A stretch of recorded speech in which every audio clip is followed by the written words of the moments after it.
A wise king knows what he knows and what he doesn't.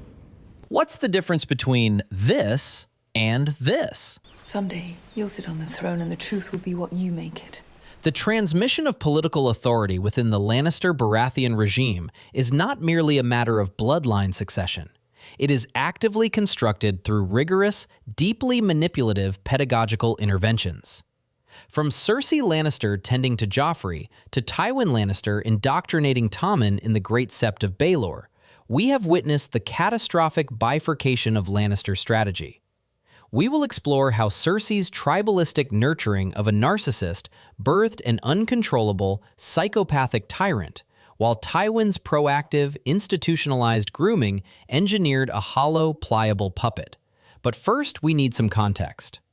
The first intervention occurs when Prince Joffrey has just suffered a humiliating martial defeat, wounded by a Stark direwolf. Cersei acts as both healer and ideologue, desperately attempting to reconstruct the shattered ego of a terrified boy by weaponizing his insecurities.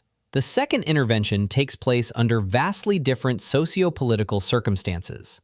Joffrey, the horrific culmination of Cersei's education, lies dead on an altar.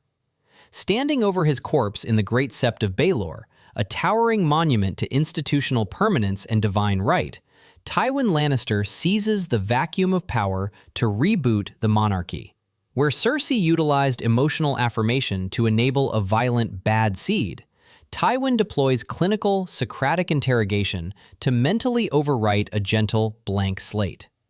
I didn't fight off anything, it bit me, and all I did was scream. For a fleeting moment, Joffrey confronts objective material reality. He is acutely aware of his cowardice and his failure to embody the hegemonic masculinity expected of Robert Baratheon's heir. His primary trauma is not the physical wound, but the humiliation of being perceived as weak by the Northern girls. That's not true. You killed the beast. Someday, you'll sit on the throne and the truth will be what you make it. This is a terrifying act of psychological conditioning. Cersei does not simply lie. She introduces a radical, postmodernist sophistry. She teaches her son that objective reality is subordinate to power. By reframing his cowardice as a warrior's sacrifice, she completely untethers Joffrey from the material conditions of the world. This is the foundational architecture of his psychopathy. It removes the very concept of accountability, assuring him that royal fiat dictates truth, allowing him to make decisions based entirely on unhinged ego rather than geopolitical strategy. We allow the Northerners too much power. They consider themselves our equals. I double their taxes. When asked to theorize on governance, Joffrey responds with the blunt, primitive authoritarianism of a child. He views statecraft merely as a mechanism to indiscriminately crush dissent and soothe his bruised pride. Cersei, however, recognizes the tactical folly in this. She knows a king cannot hold a continent purely through brute, unmanaged force without sparking a rebellion. Everyone who isn't us is an enemy. Cersei delivers the defining thesis of her political philosophy. Born from her own deep alienation and the suffocating secret of her incest, she constructs a worldview rooted in absolute binary tribalism. By defining the entire world as a hostile other, she effectively severs Joffrey's capacity to form necessary diplomatic alliances. She fosters a paranoid siege mentality that conceptualizes power as a zero-sum game, projecting her own deep-seated fears onto her son to use him as a narcissistic extension of her own suppressed agency. This tribalistic paranoia ultimately seals Joffrey's fate. Cersei's pedagogical project on the King's Road succeeds in creating a monster, but it spectacularly fails to create a sustainable monarch.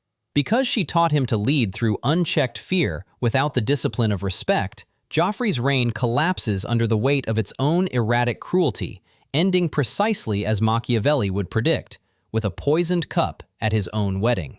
Recognizing that Cersei's emotional coddling nearly destroyed the dynasty, Tywin Lannister seizes the vacuum of power. He physically moves the classroom from the chaotic, transient King's Road to the Great Sept of Baelor, the ultimate symbol of institutional permanence. Standing over the body of the failed tyrant, Tywin is determined to overwrite the mistakes of the mother with the cold, bureaucratic pragmatism of the patriarch. Yes, you will become king. What kind of king do you think you'll be? Tywin initiates the dialogue directly over the remains of Cersei's failure. He offers no familial comfort to the grieving Tommen.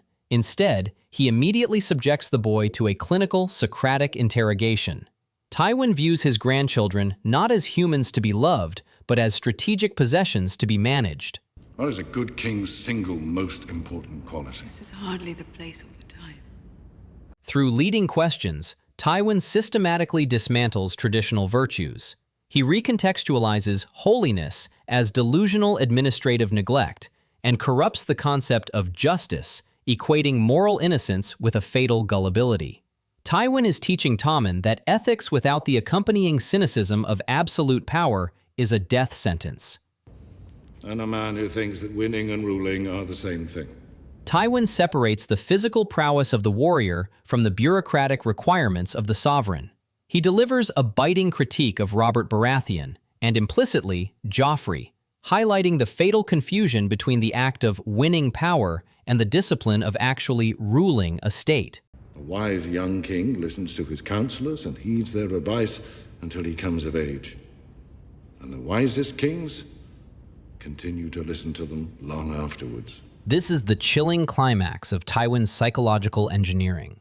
He redefines wisdom, not as an independent, enlightened intellect, but as absolute, unquestioning submission to expert counsel, specifically his own. Tywin is not teaching Tommen to be a sovereign. He is mentally castrating the boy's agency, conditioning him to be a compliant participant in a bureaucracy where the hand of the king wields true executive power. It is the clinical installation of a puppet regime. These sequential scenes serve as a magnificent application of divergent political theories. Cersei's education of Joffrey aligns with a corrupted reading of Machiavelli's The Prince. She teaches him that it is better to be feared, but completely fails to instill the internal discipline required to manage that fear. Joffrey becomes a prince who is feared and hated, which Machiavelli explicitly warns leads to rapid destruction. Conversely, Tywin attempts to construct a dark subversion of the philosopher king. Tywin's method mirrors the geopolitical concept of a managed democracy, where the figurehead is merely an illusion, and true hegemony lies within the permanent bureaucratic apparatus of the small council. This reveals the profound, tragic trajectory of House Lannister. Cersei's tribal paranoia produced a sadistic monster that burned far too bright and was inevitably extinguished by the chaos of his own erratic cruelty. Tywin's institutional pragmatism produced a puppet that was entirely hollow, a boy who tragically collapsed into suicide the moment his bureaucratic strings were violently cut. In the ultimate act of narrative irony, the Great Sept of Baelor, the very site where Tywin preached the permanence of institutional wisdom, was later obliterated by Cersei herself. House Lannister's failure was absolute.